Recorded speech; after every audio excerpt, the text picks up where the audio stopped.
PhonePe অ্যাপে নতুন update চলে এসেছে। এই আপডেটের পর ফোনপে অ্যাপটির সমস্ত ইন্টারফেসগুলো পাল্টে গেছে। আপনারা দেখতে পাবেন আগের ইন্টারফেস এবং বর্তমানে এখনকার ইন্টারফেস, যা সম্পূর্ণ নতুন হোম পেজ ও আরও উন্নতযুক্ত সুবিধার সাথে। আপনাদের এই নতুন ইন্টারফেস না এলে প্লে স্টোরে গিয়ে ফোনপে অ্যাপটি সার্চ করে আপডেট করে নেওয়া মাত্রই পেয়ে যাবেন। এই নতুন উন্নত মানের অ্যাপটির সম্পূর্ণ ডিটেলস রিভিউ দেখে নেব। কিভাবে টাকা পাঠাবেন, ব্যালেন্স চেক করবেন, রিচার্জ করবেন, আরও অনেক কিছু। বর্তমানে ফোনপে অ্যাপটিকে আরও উন্নত মানের করে তোলা হয়েছে, যা আগের তুলনায় আরও সহজ পদ্ধতিতে আপনারা খুব সহজে দেখে নিতে পারবেন। আপনারা ফোনপে অ্যাপটিকে আপডেট করার পর যে ওপেন করা মাত্রই নিউ ফ্রেশ লুকটি এখানে প্রত্যক্ষ করতে পারবেন। খুব সহজে দেখে নিতে পারবেন যে ফোনপে অ্যাপের নিচের দিকে আপনারা সমস্ত কিছু এখানে পেয়ে যাবেন। তার মধ্যে এখানে হোম বাটন রয়েছে, এছাড়াও যে সার্চ, এখান থেকে আপনারা খুব সহজে সার্চ করে নিতে পারবেন যে কাউকে টাকা পাঠানো হোক বা আপনাদের মোবাইল রিচার্জ, ডিটিএইচ রিচার্জ, সমস্ত কিছু এখান থেকে সার্চ করে নিতে পারবেন, এমনকি ট্রানজ্যাকশন হিস্ট্রি সব কিছু। তার সাইডে যে এখানে কিউআর কোড স্ক্যানার রয়েছে, এটা আপনারা কোনো কিউআর কোড স্ক্যান করে পেমেন্ট করতে পারবেন খুব সহজে, যেটা কিছুদিন আগেও এটা অ্যাড হয়েছিল এখান থেকে, যেটা আরও উন্নত মানের করে দিয়েছে। তার সাইডে যে অ্যালার্টস অপশনটা রয়েছে, এখানে অ্যালার্ট পেয়ে যাবেন যে আপনার মোবাইল রিচার্জে বিল বাকি রয়েছে কিনা, বা আপনাদের যে কেউ আপনাদেরকে টাকা পাঠিয়েছে, যেটা আপনাদের কোন ব্যাংকে রিসিভড হয়েছে, এই সমস্ত কিছু অ্যালার্ট এখানে পেয়ে যাবেন। এছাড়াও যে সাইডে অপশনটা রয়েছে যে হিস্টোরি, এই হিস্টোরিতে আপনারা ট্রানজ্যাকশন হিস্ট্রিগুলো খুব সহজে দেখতে পাবেন। আমি হিস্টোরিটি ক্লিক করলাম। হিস্টোরিটি ক্লিক করা মাত্রই যে নতুন ফ্রেশ লুকটা আপনারা খুব সহজে এখান থেকে দেখতে পারবেন।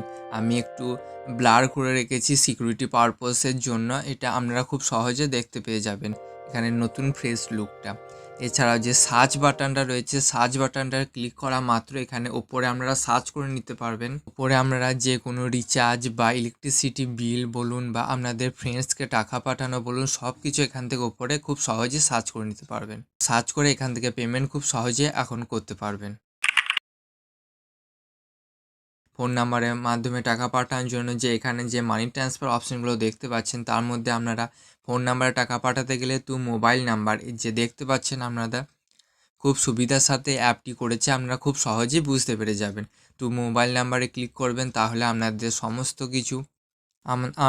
সমস্ত কন্ট্যাক্টস লিস্টগুলো এখানে ওপেন হয়ে যাবে। এর মধ্যে যদি আপনারা কাউকে টাকা পাঠাতে চান, তাহলে এখানে ক্লিক করবেন, অথবা যে নিউ পেমেন্ট অপশানটা দেখতে পাচ্ছেন নিচেতে, এই নিউ পেমেন্টে ক্লিক করে আপনারা আপনাদের পরিচিতিগুলোকে এখানে বেছে নিতে পারবেন, অথবা উপরে যে সার্চ বাটনটা রয়েছে এখানে সার্চ করে নিতে পারবেন। আপনারা তো টাকা পাঠানোর বিষয়টা জানেন, এবং নিউ ফ্রেশ লুকটা আমি আপনাদেরকে দেখানোর চেষ্টা করছি বলে এটা দেখালাম। তারপর এখান থেকে কেটে বেরিয়ে যাচ্ছি আমি। তারপরে এখানে যে to bank and self account রয়েছে, এটাও একটা নতুন আইকনে আপনারা দেখতে পারবেন নতুন ইন্টারফেসে।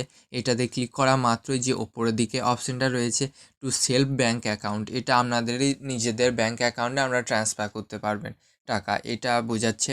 আর নিচেতে যে অপশনটা রয়েছে টু আদার্স ব্যাংক অ্যাকাউন্ট, মানে আপনি কোনো থার্ড পার্টি পার্সনের, আপনার পরিবারের হতে পারে বা কোনো আদার্স পার্সনের কোনো ব্যাংক অ্যাড করে রেখেছেন, সেটা এখান থেকে আপনারা ট্রান্সফার করতে পারবেন। আমি এর ভেতরে গিয়ে দেখাচ্ছি যে এখানে আমি যতগুলো ব্যাংক এখানে অ্যাড করে রেখেছি, এখানে তাদেরকে আমি ট্রান্সফার করতে পারবো। এছাড়াও নিচেতে অ্যাড ব্যাংক অ্যাকাউন্ট করে আরও বিভিন্ন ব্যাংক এখান থেকে অ্যাড করতে পারবো, এটা পেমেন্ট করার জন্য। আপনারা যে প্রসেসটা রয়েছে সেটা আলাদা করে আপনারা ব্যাংক অ্যাকাউন্ট অ্যাড করতে পারবেন, সেটা আলাদা প্রসেস রয়েছে। এছাড়া এখান থেকে আমি কেটে বেরিয়ে যাচ্ছি। কেটে বেরোনোর পরে এখানে দেখতে পাচ্ছেন যে আর একটা নিচেতে option two any UPI app, মানে আপনারা যে কোনো ইউপিআই অ্যাপে পাঠাতে পারেন, যেটা ইউপিআই আইডির মাধ্যমে হয় অথবা নাম্বারের মাধ্যমে হয়। আপনারা তো জানেন যে ইউপিআই আইডি পেমেন্ট করার জন্য সবসময় ব্যবহৃত হয়, সেই ক্ষেত্রে আপনারা যে এই অপশানটার মাধ্যমে যে কোনো অ্যাপে বা যে কোনো ইউপিআই আইডিতে আপনারা এটা করতে পারেন বা পেমেন্ট করতে পারেন। এছাড়াও যে সাইডে অপশানটা দেখতে পাচ্ছেন যে হোম পেজে চেক ব্যালেন্স অপশানটা এখনও আপনাদের সামনেই খুলে দিয়েছে।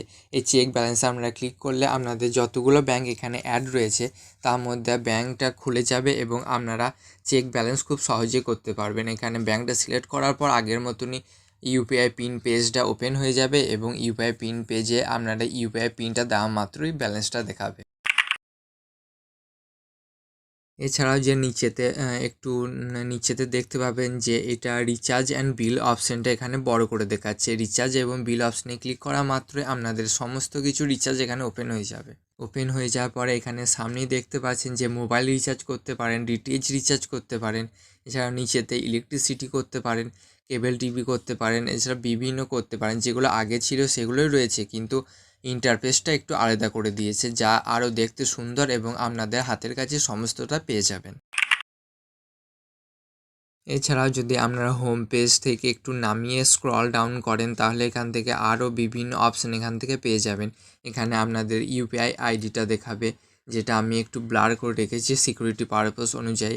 এখানে আপনাদের ওয়ালেট দেখাবে, ইউপিআই লাইট দেখাবে, যেটা পিন ফ্রি ট্রানজ্যাকশান করতে পারেন আমরা ইউপিআই লাইট থেকে। এছাড়াও যদি আপনারা আপনাদের অ্যাকাউন্টটিকে ম্যানেজ করতে চান অথবা ব্যাংক অ্যাড করতে চান তাহলে ওপরে যে এখানে আপনাদের প্রোফাইল ফটোটা দেখাবে বা আপনাদের যে নেমটা রয়েছে সেটা একটা আইকন শো করবে, ওখানে আপনারা ক্লিক করবেন। ওখানে ক্লিক করার পরে আপনাদের যে ফোন নাম্বার এবং নেম যেটা রয়েছে প্রোফাইল ফটো সমস্তটা দেখাবে।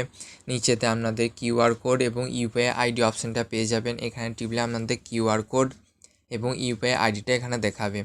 তারপরে ম্যানেজ পেমেন্টে এখানে আপনাদের ব্যাংক কতগুলো অ্যাড করেছেন এবং কোন ব্যাংকটা ডিফল্ট রয়েছে এটা আপনারা খুব সহজে সেট এবং রিমুভ করতে পারবেন। এছাড়া বিভিন্ন কাজ এখান থেকে করতে পারবেন। এই বিষয়ে আমি পরে আলোচনা করব। আপনাদের যে ইন্টারফেসটা ইন্টারফেসটা আপনাদের সামনে তুলে ধরার চেষ্টা করলাম। আশা করি যে বর্তমানে যে ফোনপে অ্যাপের নতুন ইন্টারফেসটা আপনাদের ভালো লেগেছে এবং আরও নতুন নতুন ফিচার্স এখানে অ্যাড হয়েছে। খুব সহজে আপনারা এটা ব্যবহার করতে পারবেন। এই বিষয়ে কোনো প্রশ্ন থাকলে অবশ্যই আমাকে কমেন্টে জানাতে পারেন, আমি এর সমাধান করার চেষ্টা করব। আর চ্যানেলটিকে সাবস্ক্রাইব করে রাখুন, এই ধরনের টেক ইনফরমেশান সহজেই পেয়ে যাবেন। এছাড়া আমার কিছু গুরুত্বপূর্ণ বিষয়ে ভিডিও দেখার জন্য স্ক্রিনে আসা ভিডিওগুলি দেখতে পারেন। ধন্যবাদ।